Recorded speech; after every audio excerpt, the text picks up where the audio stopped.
সদ্য খবর বেরিয়েছে বাংলাদেশ শিল্পকলা একাডেমিতে মহাপরিচালক হিসেবে সৈয়দ জামিল আহমেদকে নিয়োগ দেওয়া হয়েছে।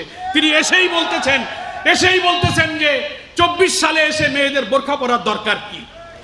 আমরা অবিলম্বে শিল্পকলা একাডেমি মহাপরিচালকের অপসারণ চাই। সংশ্লিষ্ট উপদেষ্টাকে এটা বিচার করার জন্য আমরা আজকের এই সম্মেলন থেকে দাবি তুলছি। তেমনি প্রশাসনে জুডিশিয়ারিতে যারা ঘাপটি মেরে তাদের চাহিদা এখনো পূরণ করতে চায়, এদেরকে শনাক্ত করতে হবে, চিনতে হবে। তা না হলে আবার প্রয়োজনে এই দামাল ছাত্র সমাজ আবার রাজপথে নেমে এটাকে প্রতিহত করবে। বিশ্ববিদ্যালয়ের টিচারদের নৈতিকতা নাই, চরিত্র নাই, তারা ছাত্রীদেরকে ধর্ষণ করে, তাদের চরিত্রহীনতার জন্য চাকরি সাসপেন্ড হয়। ঠিক তেমনি স্কুলেও শিক্ষকদের যখন চরিত্র নেই, তো তারা ছাত্র ছাত্রীদেরকে কি চরিত্র গঠনে নসিহত তারা করবে। এই দেশ এবং জাতির নষ্ট হয়ে যাওয়া ক্ষতবিক্ষত শিক্ষা ব্যবস্থার কোনো জায়গায় আলাদা মলম লাগানো, তালিপটি লাগানোর কথা নয়।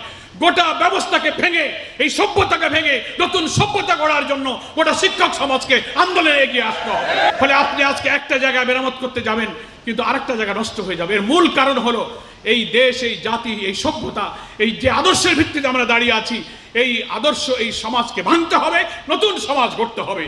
এবং সমাজের রাষ্ট্রপতি থেকে, সংসদ থেকে, সংবিধান থেকে শুরু করে একেবারে অধস্তন পর্যন্ত যদি ইসলামী মূল্যবোধের আলোকে আমরা একটি নতুন সমাজ গড়তে পারি, সেই সমাজের শিক্ষা, সেই সমাজের অর্থনীতি, সেই সমাজের রাষ্ট্র ব্যবস্থা, সেই সমাজের সমস্ত দিক এবং বিভাগ এমন একটি আদর্শ উপরে দাঁড়িয়ে যাবে, তখন আর অনৈতিকতা, চরিত্রহীনতা থাকবে না।